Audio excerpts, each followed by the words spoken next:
পৰৱৰ্তী খবৰ ফেচবুকত গাড়ী ভাড়ালৈ দিয়াৰ বিজ্ঞাপন দি বিপদত পৰিছে গাড়ীৰ গৰাকী ট্ৰেভেল এজেন্সিৰ নামত গাড়ী ভাড়ালৈ নি দুষ্কাৰ্য কৰিছে গৰু চুৰি চক্ৰই নতুনকৈ ক্ৰয় কৰা ডিজায়াৰ বাহন ব্যৱহাৰ হ'ল এবাৰ গৰু চুৰি কাৰ্যত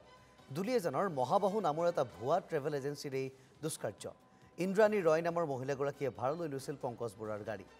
মাহিলী ২৫,০০০ বিনিময়ত গাড়ীখন ঠিকাত লৈছিল ইন্দ্ৰাণীয়ে প্ৰথম মাহত দুটা কিস্তিত ২৫,০০০ টকা ঠিকেই দিলে ইন্দ্ৰাণী ৰয়ে পিছৰ মাহৰ পৰা আৰম্ভ হ'ল নাটক ভাড়া বিচাৰিলেই দেখুৱাই অজুহাত অৱশেষত জিপিএছ ট্ৰেক কৰি গাড়ীখন বিচাৰি উলিয়ালে যোৰহাটত গাড়ীখনৰ অৱস্থা দেখি চকু কপালত উঠিল গাড়ীৰ গৰাকী পংকজ বৰাৰ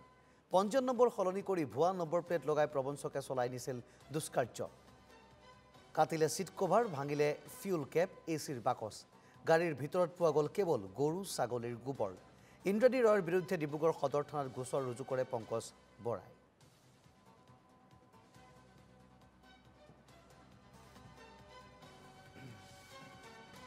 পেমেণ্টটো দুদিন দেৰি কৰি দিলে মই ৪ তাৰিখে এগ্ৰিমেণ্ট আছিলে মোৰ তেখেতে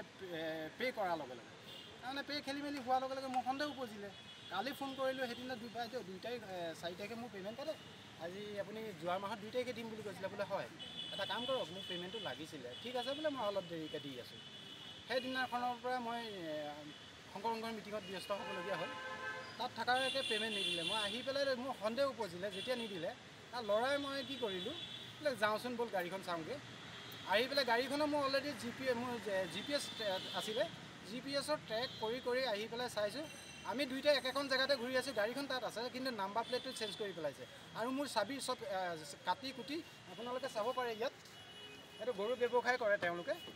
ইয়াতে গৰুৰ ছাগলীৰ নোম পৰি আছে মুঠৰ গোন্ধ আৰু আমি ট্ৰেকৰ মতে চাই পেলাই যি জেগাত আছিলে গাড়ীখন সেই জেগাৰ পৰা আমি ইফালে নদীৰ মাথাউৰিটোৰ কাৰণলৈ যাওঁতে দেখিলোঁ এই গাড়ী দুখন ছুইফ্ট ডিজাৰ আছে কিন্তু তাৰ মাজৰ এখন নাই নথকা দেখি লগালগ আমি পাছে আহিলোঁ আহি পেলাই দেখিলোঁ ফুল বাগান ফেৰী ঘাটত গাড়ীখন পালোঁ যেতিয়া মোৰ লোকেশ্যনত মোৰ নিজৰ গাড়ী মতে ওলাই পৰিছোঁ এতিয়া তাত ওচৰৰ মানুহক সুধিছোঁ যে গাড়ীখন এই মাতত থৈ গৈছে কোনোবা ক'ত গ'ল বোলে নাই এতিয়ালৈকে কোনো নাই গম নাপাওঁ এতিয়া আমি চাই আমি দাগতে দৌৰিব পাৰিছোঁ যোনখিনি আমাৰ সেইপিনে এক্সিডেণ্ট হৈ আছিলে আমাৰ গাড়ীখন সেইপিনে গোটেই দৰ্জাখন সোমাই আছিলে তাত মই গাড়ীখনৰ আপোনাৰ চিনি পাইছোঁ এইফালে আপোনাৰ আছিলে দুৱাৰত ধৰি দুৱাৰত দেখি মই ধৰিব পাৰিছোঁ যে এখন মোৰ গাড়ী